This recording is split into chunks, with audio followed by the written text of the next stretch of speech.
አንተ ቦሬ እኔ በጥሬ ዛሬ ማደረኩት እኔ እችላለሁ።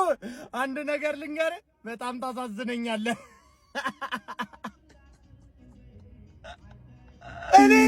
እኔ እችላለሁ ነገር ያለው እያንዳንዱን ነገር እኔ ዋንጫ አንተ እንድትበላ አልፈልግም። አንተ የሚያምርብህ ምን ስትሆን ነው? ሚዜ። ስምህ ማን ነው? ሚዜ። ቼልሲ ተሸንፏል። ማን እኔ በምን እንደሚጫወቱ አላውቅም። እነዚህ ቼልሲ ቲክቶከሮች ናቸው መሰለኝ። አንተ 3-0 እንዴት ሜዳ ላይ 3-0 ተሸንፋል? አይኖ ሲቲ አሁን የሚገርም ፎርም ላይ ነው። ባለፈው ሊቨርፑልን 4-0 አሸንፉት። እነሱ ግን ሽማግሌዎች ናቸው። ምንም የሚያውቁት ነገር የለም። በሜዳችሁ 3-0 ተሸንፋላችሁ። ለዋንጫ እየጠበቅናችሁ ዋንጫውን በቃ ቼልሲ ይሰጠናል ብዬ ነው እየጠበቅኩኝ አይደለም። ጎረቤት ለመቼ ነው? ቆይ ባለፈው ሜዳችሁ ድረስ ሄዳችሁ አቻ አስወጥታችኋል። ለዛ ነው ዛሬ ይቅርታ ማድረግላችሁ እንጂ ይሄ ይቅርታ የሚደረግ ሽንፈት አይደለም። 3-0 ቀጣይ ሳምንት ምን ከኛ ጋር ሲጫወቱ ሞራል እና ሆኗቸው እንዲገቡ ነው። ምን ማለት ነው እንዴ? እንዴት አንድ ቲም እንደዚህ ላይ ይችላል? ማን በእናታችሁ ቼልሲ የተባለ ነገር የሆነ ነገር አድርጉና ከዚህ ሊጋ አስወጡልኝ። ምንም አይችሉት። ምንም በቃ ሲቲ እንደዚህ ይደበድባቸዋል። ሲቲ አይኖ በጣም ምርጥ ላይ ናቸው። ሲቲ እንደዚህ አንድን ቲም እንደዚህ ይተፈትፋል። በቃ አተ አረ የሆነ ምንድነው ብዬ የምናገረው እግዚአብሔርን ስለ የጠበቁት ነገር ነው። ገብቷል። እኔ በልተነዋል። ሲቲዝንስ ደረትነፋ ገብርኤልን ብያለሁ። ደረትነፋ አርግ ትጠብቃለህ። ጋርዲዮላን እናምናለን እስከ መጨረሻው ድረስ ማለት ነው። እኔ እኮ ፈርስት ሃፍ እኔ ተሳቀቅኩኝ። እንደዛ ሲያረጉኝ ተሳቀቅኩኝ። ግን ሰከንድ ሃፍ በቃ አንተ ማነህ? እኔ ቼልሲ እኔ ሰይፈኝ በእናት ምን አይነት ጨዋታ ነው የምትጫወቱት? ኦሬሊ ለአርሰናል ጨዋታ ቀጣይ ሳምንት ያስፈልገናል ግዴታ። አንድ ነገር አረጋግጬ የምናገረው ነገር አርሰናል ቀጣይ ሳምንት ዊን የምናደርግ ከሆነ ኮምፕሊትሊ ነው ምን በላው። ይሄን አረጋግጬ ነው የምናገረው። ብቻ ዊን እናድርግ። ይዛን ማች ኦሬሊ ተጎድቷል። ሃምስትሪንግ ይመስላል። እኔ አላቅም። እኔ እስቲ ለዛኔ ጨዋታ ግዴታ ያስፈልገናል። ገብቷል። እሱ ነበር የዛኔ ኮክስ ያደረጋቸው የነበረው እሱ ነበር የጠቀመን። ሜትር ከ93 የመሰለ ፉልባክ ግዴታ ያስፈልጋል ለቴስታ። ለምን ለብዙ ነገር ነው የሚጠቅም። ገብቷል። ማን ነው በፈጣሪ ስም ቼልሲ ለጥፌ ነው የምጥልሽ። ድሮም ማለት ነው ጀማው የለንደን ክለብ እኮ ለኛ እኮ አይሆንም። የትኛውም የለንደን ክለብ ይወድ በዋንጫ ፉክክር ሂደት ውስጥ ሆነን ከኛ ከተቀናቃይ ከሆነው ሲቲ ጋር ጨዋታ እናድርግ ብቻ አንዱም ነው ብላችሁ አንዱም በፍጹም ልክች አድርጎ ሲቲን ማሸነፍ ፍላጎት ራሱ አይኖራቸውም። ማሸነፍ እኮ አይደለም ፍላጎት አይኖራቸውም። ለምን እነሱ ሻምፒዮንሺፕ ታች አይወርዷትም? እንድች ብለው አይነኩትም። በቃ ቅብር ብለው ልጥፍ ተደርገው ይወጣሉ። በሜዳና በደጋፊው ፊት የነፊላን ነገር ሰምቷል። ቼልሲ አስበው እንግዲህ ሊቨርፑልን ማሸነፉን እኮ ሰምቷል። ግን እሳ ገብቶ ተለጠፋ። አቅም ጉዳይ እንደሆነ እረዳችኋለሁ። ከዚህ በላይ ምንም ማድረግ አትችሉም። እናንተ ዘንድሮ 9 እና 10 ለመጨረሳችሁም እንግዲህ በሱ ነው። ቀጣይ ዓመት ተሻሽላችሁ በእርግጠኝነት 9 እና 10 ትጨርሳላችሁ። ይኸውላችሁ ለኛ ለጋደልም ብላችሁ የተጫወታችሁ አይነት ሙድ ነው የሚመስለው። ዛሬ ግን እጅግ የደከመ ፐርፎርማንስን ያሳያችሁት። የደከመ ማለት ነው። ወይኔ እኔ በራሴ ወጣለሁ እኮ የጊዜ ጉዳይ ነው። ግን እናንተ ትዝብት ላይ ነው ወደቃችሁ። ትዝብት ላይ አይ ቋጥሬ ነበር እኮ ደግሞ እኮ የሚያስጠላ ቁጣጥር ነው የቆጠርኩት። ምን አባት ያገባኝ ባልቋጥር እና ማንቸስተር ሲቲ ለፕሪሚየር ሊግ ዋንጫ እጅግ በጣም አስፈሪ ፉክክር የሚያደርግ ቡድን እንደሆነ በድጋሚ ማስመስከር ችሏል። ወደ ስታንፎርድ ብሪጅ በመጓዝም ቼልሲን እጅግ በጣም ወሳኝ በሚባል መርሃ ግብር 3-0 ከክሊን ሺት ጋር በድንቅ የጨዋታ መንገድ በማሸነፍ በፕሪሚየር ሊጉ ከመድፈኞቹ አርሰናሎች ጋር ያለውን የነጥብ ልዩነት ወደ 6 ማጥበብ ችሏል። ቀሪ ጨዋታ እንዳለው የሚታወቅ ነው። እንዲሁም ደግሞ ከአርሰናል ጋርም በኢታድ ቀሪ ጨዋታ እንዳለው ይህ ቡድን የሚታወስ ነው። በዚህ ጨዋታ ላይ ሲቲዎች በጣም አስደናቂ ፐርፎርማንስ ነበራቸው። ፈርስት ሃፍ በሙከራ ነገር ኦልሞስት ተመጣጣኝ ነበሩ ማለት ይቻላል። ነገር ግን በጨዋታ ቁጥጥሩ ረገድ ማንቸስተር ሲቲዎች የተሻሉ ነበሩ። ግን እኔ በጣም የታዘብኩት የፔፕ ጋርዲዮላ ቡድን ላይ የአርሰናል የካራባኦ ካፕ ጨዋታ ላይም የኤፍኤ ካፕ የሊቨርፑል ጨዋታ ላይም ከሰከንድ ሃፍ በኋላ በጣም ሌላ ቡድን ሆኖ ነው እየተመለከትኩት የሚገኘው። ዛሬም በዚህ ጨዋታ ላይ ከሰከንድ ሃፍ በኋላ ሌላ ቡድን ሆኖ ነበር መቅረብ የቻለው ማለት ይቻላል። ኒኮ ኦሬሊም እንደ ሌት ካመር ወደ ቦክሱ በመግባት በሚታወቅበት መንገድ ለማንቸስተር ሲቲ በግንባሩ ጎል በማስቆጠር 51ኛው ደቂቃ ላይ ቀዳሚ ማድረግ ችሎ ነበር። ከዛ 57ኛው ደቂቃ ላይ ጉይ ለማንቸስተር ሲቲ ተጨማሪ ጎል በማስቆጠር ለ0 ማንቸስተር ሲቲ መሪ መሆን እንዲችሉ ማድረግ ቻለ። 68ኛው ደቂቃ ላይ በድጋሚ እንግዲህ ዶኩ ሌላ ጎል በካውንተር አታክ በማስቆጠር ከፕሬሲንግ በተገኘች አጋጣሚ ማለት ነው 3-0 ማንቸስተር ሲቲን ጨዋታ መርታት ችሏል። እጅግ በጣም አስደናቂ ቡድን እንደሆነም እያስመሰከሩ ይገኛል። ቼልሲ በዚህ ጨዋታ ላይ 2 አሲስቶችን በማድረግ ድንቅ ተጫዋች መሆኑን አስመስክሯል። በተቃራኒው የሊያም ሮሰኔሩ ቼልሲ በፕሪሚየር ሊጉ 48 ነጥቦችን በመያዝ ከአውሮፓ ሻምፒዮንስ ሊጉ መድረክ ቦታ በ4 ነጥብ ዝቅ በማለት 6ኛ ደረጃ ላይ ተቀምጠዋል። ለማንኛውም እናንተ ስለዚህ ማንቸስተር ሲቲ ምን ትላላችሁ? ሀሳባችሁን አጋሩኝ። የፕላስ መልእክት መጫ እንዳትረሱ። እሺ አንድ ማመን ያለብን ነገር ቢኖር ሲቲ አራስ ነብር ሆኗል። ይሄንን ማመን አለብን። እኛ ቀጣይ ሳምንት አንበሳ ሆነን መገኘት አለብን።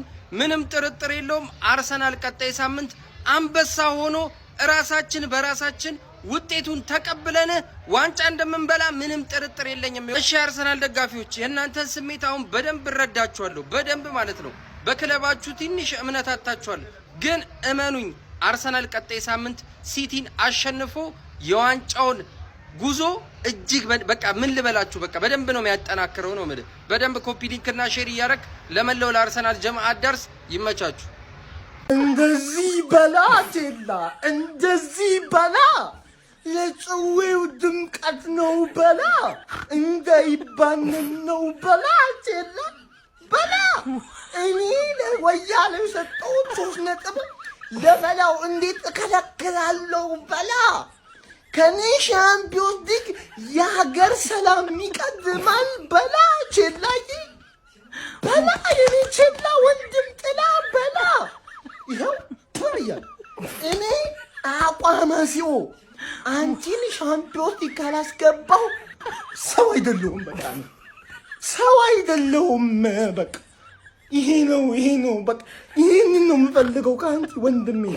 አንቺን ጥዬ የትም አልሄድም። በቃ ይቀራታል እንጂ ሻምፒዮን ሊግ አንቺን ጥዬ አልሄድም። ቢግ ሪስፔክት የላ ወንድም ጥላ ምስኪን ቋጣሪ ወያሎች አንተ ነጥብ እንድንጥል ነው የምቋጠረው። እኛ ጎል ዲፍረንስ ላይ እየሰራን 38-32 በ6 ጎል ዲፍረንስ ተበልጡን ነበረ። 3ቷን አቀለልናት።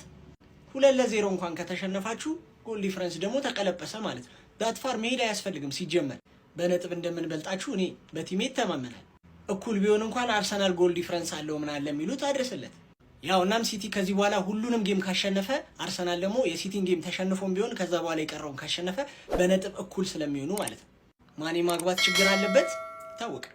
አንተ ምትሃት የሆንክ ልጅ በ7 ደቂቃ 2 አሲስት ታደርጋለህ። ቢግ ጌም ፕሌየር ከአርሰናል አሲስት ታደርጋለህ። ለኦራይሊ ከሊቨርፑል ከቼልሲ 2 አሲስት ራያን ፋኪንግ ቸርኪ ገነርስ ማን ነው ቦትለርስ ዩ ጋራ ቢ ሬዲ ኔክስት። እዚህ ቴሌግራም ላይም የሚገርም ቀመር እያሳካን ነው። አሁን ፕሬዲክሽንስ ብለ ጆይን በል ፒስ። ኤፍ ፎር ፓልመር፣ ፒ ፎር ፖፓና።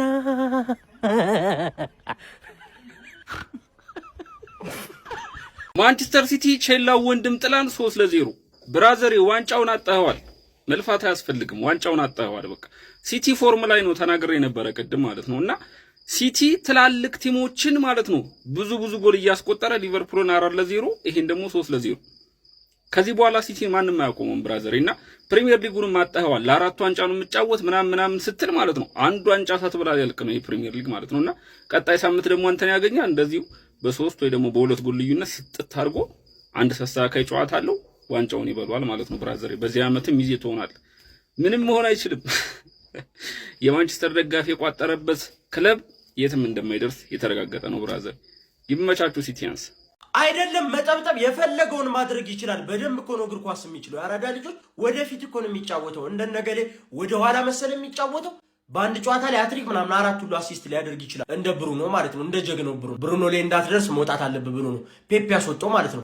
ጀግና የሆነ ልጅ ማለት ነው። እግር ይባረክ ብሎ ነው ግንባሩን የሳመው እርሊንግ ሃላንድ። አሲስቶቹን አየና ለኒክ ምናምን የሰጠው እግር ይባረክ አለው ማለት ነው። ቀመሩን ቅምርምር እያደረገው ነው። ፔፕ የሚፈልገውን ቀመር ጀለስ እየቀመረው ነው ማለት ነው። እንዴት አባቱ ነው የሚችለው እግር ኳስ በጌታ ሰው። ማርክ ጌ የሰጠውን አሲስት አይታችሁታል? ይህን ጨዋታ ሲመለከት ጀለስ እንደዚህ አይነት እንዴ ምን ጉር ነው ጎበዝ ምናምን ብሎ ቤቱ ስቴዲየም ነው ቤቱ ያየው አላቅም ቤት እንዳይ። ግዢ ማለት ግን ምን እንደሆነ ተመለከታችሁ አይደለ? አይጠቅመኝም ይሄ ኳጮቱ እንደዚህ ነው የገዛውን ተጫዋች ማለት ነው። ፔፕ ጋርዲዮላ 10ም 9ም ምናምን አዲስ ናቸው። ሁሉም ስራቸውን እየሰሩ ነው። ሁሉም ማርክ ጌይ፣ ሰሜኒዮ፣ ቸርኪ ምናምን እንዳለ ስራቸውን እየሰሩ ነው ማለት ነው። ፔፕ ይመቸው። ጀለስ ግን ብዙ ይቀራል። ከፔፕ ያልተማርከው ነገር አለ። ይመቻችሁ። ማን ሲቲ ቸልሲን ሰከንድ ሃፍ ላይ ብቻ ሰከንድ ሃፍ ላይ ምክንያቱም ፈርስት ሃፍ ምንም ተው ሌላ ቡድን ነበር ቸልሲ። ፈርስት ሃፍ ሰከንድ ሃፍ ላይ ብቻ ገረፈቻት። ፔፕ 75ኛ ደቂቃ ላይ ራሱ ሮቴት ማድረግ ጀመረ። ማን ከቢግ ሲክስ ጋር እየጮተ ነው እንዴ? ከቢግ ሲክስ ጋር እየጮተ ነው። የቸልሲ ደጋፊዎች ታውቃላችሁ ካሁን በኋላ አመታችሁ ምን ያህል የተበላሸ እንደሆነ። ከብሬንትፎርድ፣ ኤቨርተን፣ ብራይተን ምናምን ሁሉም ካንቻ የተሻለ አቋም ነው ያሉት። 9ኛ ምናምን ነው የምትጨርሽው አባቴ፣ ምክንያቱም የራስሽን ዕጣ ፈንታ ራስሽ መወሰን አልቻልሽም። ማን ሲቲ ግን ጎሂ የሚገርም ተጫዋች ቸርኪ አፈር የበላህ አንተ ቸርኪ የራስ የሆንክ ሰውዬ ማኑ ዛሬ ማሊያ የሚቀይር ሰው አተ ነው። ማሊያ ለምን ማሊያ ለብሰህ አታራም ነበር? ሜዳ ውስጥም ከሜዳ ውጭም እያራ አስቸገረን እኮ አባቴ። ምን እሺ ነው ማን በቋጠሮ ነው ምን በላይ ነው ዋንጫ ገባርለ በቋጠሮ ግዴታ መቋጠር አለብን። ከሲቲ ጋር ከቸልሲ ጋር ባይጥልም ከሆነ ማይረባ ቡድን ጋር ይጥላል። ዌስትሃም እና ኖቲንግሃም ፎረስት እንዳስጣሉት ማለት ተረዳችሁኝ አይደል? ተስፋ መቁረጥ የሚባል ነገር የለም። የአርሰናል ደጋፊዎች እኔን አትስደቡኝ። ተረዳኝ አይደል? ልክ እንዳንተ እኔም ተቃጥያለሁ። ገባርለ ጭንግፍ ያልክ የሆነ ሰው ሚንቀው የአይነት የአርሰናል ደጋፊ እኮ እንደዚህ ነው እያለ የሚወራበት የአይነት የአርሰናል ደጋፊ ኮንክ እንዳንተ አይነት እኮ ደጋፊዎች አሉ። የእነሱን ቪዲዮ እያየ መዝናናት ይችላል። እኔ ፔጅ አትምጣ። አንዴ ብቻ ነው ኮሜንት የምታደርገው ስለማስወጣ እንከባበር እንጂ። እኔም ተቃጥያለሁ ለራሴ ቅጥል ብያለሁ። ሃንግማን እኔ አላበሽቅሽም። ካሁን በኋላ ያሉትን 6 ጌሞች እንዴት እንደምትበሽቂ ታያለሽ አባቴ። ገባሽ አይደለ? ምንም ተስፋ ማድረግ አያስፈልግም። ተቀረቀረልሽ። ሰከንድ ሃፍ ሌላ ቡድን ነው የመጣው ሰከንድ ሃፍ። ማንቸስተር ሲቲ 3-0 አሸንፏል። ዋናው ነጥቡ ግን እሱን ሳይሆን አምና የሊቨርፑል ደጋፊዎች በዚህ መልኩ፣ ዘንድሮ ደግሞ የሲቲ ደጋፊዎች በዚህ መልኩ እንግዲህ ተሳልቀውብናል። አምና አርቴታ ላይ፣ ዘንድሮ ደግሞ ክለቡ ላይ ማለት ነው። የአርሰናል ተጫዋቾች ኢታር ላይ ሄዳችሁ ማንቸስተር ሲቲ ለማሸነፍ ከዚህ የተሻለ ተነሳሽነት የትም ልታገኙ አትችሉም። በቃ ሚካኤል አርቴታም ሆነ ተጫዋቾቹ ከዚህ የተሻለ ተነሳሽነትን የሚፈጥርላቸው ነገር መቼም ሊያገኙ አይችሉም። ይሄ ቀጥታ በጣም ትልቅ ዲስግሬስ ነው። በነገራችን ላይ ክለቡን በጣም ዝቅ ነው ያደረጉት። አምና አሰልጣኙ፣ ዘንድሮ ደግሞ ክለቡን ማለት ነው። ስለዚህ ከዚህ በላይ ሞቲቬሽን የትም አይገኝም። የፕሪሚየር ሊግ ዋንጫ ተሳካም አልተሳካም በዘንድሮ ሲዝን ኢታር ላይ ሄደን ማንቸስተር ሲቲን የማሸነፍ ግዴታ ውስጥ ነው የገባ ነው። በዚህ ደረጃማ ንቀውንማ የምንለቃቸው ነገር የለም። ለምን ሺህ ዋንጫ ጠንቅር አይልም? ዋጋቸውን እንሰጣቸዋለን። ኢታር ላይ ግዴታ ነው። ከዚህ በላይ መነሳሻ መቼም ልታገኙ አትችሉም። ትችላለህ ሲቲ እንኳን ያሸነፈ በሜዳው እኛ እንበቀልልሃለን ማለት ነው። ለቼልሲ እንበቀልለታለን። እንኳን ሲቲ ያሸነፈ ሜዳው ድረስ ሄደን ስጥት መጥቻለው ቦታ ልቀቅ። ይህ መልእክት ለአርቴታ ከፔፕ ጋርዲዮላ እየተላከ የጭንቀት መልእክት ነው። የፕሪሚየር ሊግ ዋንጫ ፉክክር አሁን ወደ ትክክለኛው የጦር ሜዳ ተቀይሯል። የፔፕ ጋርዲዮላው ማንቸስተር ሲቲ ከአርሰናል አንገት ስር በይፋ መተንፈስ ጀምሯል። የጋርዲዮላ ሰራዊቶች ቼልሲን በገዛ ሜዳው በማሸነፍ ወደ ቀጣዩ የቤት ስራቸው ተሸጋግረዋል። ሲቲ መቃረቡ ለአርቴታ ትልቅ ራስ ምታት ሆኖባቸዋል። የፔፕ መልእክት ግልጽ ነው። እኔ እየመጣሁ ነው፣ ቦታውን ልቀቁ የሚል። ታዲያ ቤተሰቦች በዚሁ አጋጣሚ እኔን ፎሎ ያላረጋችሁ ካላችሁ ፎሎ በማድረግ ቤተሰብ መሆናችሁ አዘንጉም። እኔ ስናገር ደበራቸው የቼልሲ ደጋፊዎች። በ3 ጎል ልዩነት ሲቲ ያሸንፋል። ዛሬ ቼልሲ ሜዳ ሄደን ብሪጅ ላይ ሄደን ደምስሰነው ረምርመነው የምንመጣው ስል ሳቃችሁ። ይኸው ነገርኩ እኮ ቼርኪን እኔ አግኝቼ እንዲበሳምኩ። በስመ አብ ከዚህም በላይ ይደረግልሃል። እኔ ማርያምን ፈርስታም ማለት ነው በቃ ክሮስ እንዲያደርጉ ነበር የፈለኩት። ላይቭ ላይ ምሰል ላይ ነበር። ይሄንን ነው ክሮስ አድርጎ ተባለ። ክሮስ ቼርኪን ሜላ ቼርኪን ኦራይሊ ሁሌ እኔን ካላስደሰተ ደግሞ አይሆንለትም። ያገባ ጭራሽ ከመራም በኋላ ደገሙ። ሁለቱም አሲስት የሆነ አሲስት ማርያምን። በተለይ መጀመሪያው እኔ ቼርኪ ላንተ ቃል የለኝ። በርናንዶ ራሱ ዛሬ በጣም ምርጥ ነበር። እንደ ቲም አሪፍ ነበር። ይሄን ቲም ይዘን ገብተን በሶስት ተከታታይ ጨዋታ አርሰናል፣ ሊቨርፑልን ከዛ ደግሞ ይኸው አሁን ቼልሲ ቶፕ 6 ሶስቱንም ረመረምናቸው 2-0 4-0 እና አሁን ደግሞ 3-0። ይሄ ነው ቲም፣ የዋንጫ ቲም፣ ስቴፕ አፕ የሚያደርግ ቲም። ሰዓቱ ሲደርስ የዋንጫ ሰዓት ሲደርስ የሚለይበት አያ የዋንጫ ቲም ስትሆን እንዴት ትለያለህ? 3-0 የሲቲ ደጋፊ ሲያላግጥባቸው ነበር። ቦትሉን እንደዚህ ይዞ ምናምን ሲጠጣባቸው ነበር። አረ ወይኔ ጉዴ! ነገርኳችሁ እኮ በቃ ተረጋጉ። እኛ አሁንም ረጋ እንላለን። ኤቲአር ትመጫታለሽ ደግሞ እንዴት እንደማሳይሽ አሳይሻለሁ። ያን አንድ ቀሪ ጨዋታ እያለ 3 ነጥብ ሲሆን ገና ከዚህ በኋላ ፋምብል ያደርጉታል ይሄን ፕሪሚየር ሊግ። እኔ አሁንም እታገሳለሁ፣ ከዛ እናወራለን በደንብ። በ3 ጎል ያሸንፋል፣ በ3 ወይ በ4 ጎል ልዩነት ያሸንፋል ያልኩት ፕሬዲክሽን ላይ 3-0 ነበር ያልኩት። ይሄው በቃሌ መሰረት ተፈጽሟል። የቼልሲ ደጋፊ አይደብረውም፣ ሊደብረውም አይችልም። ኦብቪየስሊ አንድ ተበልቷል፣ ሁለት ደግሞ ኦብቪየስሊ አርሰናል ዋንጫውን ስለማይበላ አይደብረውም። በዓላችንን እንደዚህ እምር ባለ ሁኔታ ዋዜማውን ትናንት ደስ ብሎን ይሄው የዕለት ሁለትም ዛሬ እንደዚሁ ደስ ብሎን በቃ ከዚህ በላይ ምን አይነት በዓል አለ? ገና ደግሞ ጠብቁ፣ ተረጋጉ። አሁንም ተረጋግታችሁ ጠብቁ። የሲቲ ደጋፊ ሲቲዝንስ አንዳችሁም ዝም ብላችሁ ተረጋግታችሁ ጠብቁ። እኛ እንደነሱ ወሬያችንን አናውራም፣ እንመጣላችኋለን።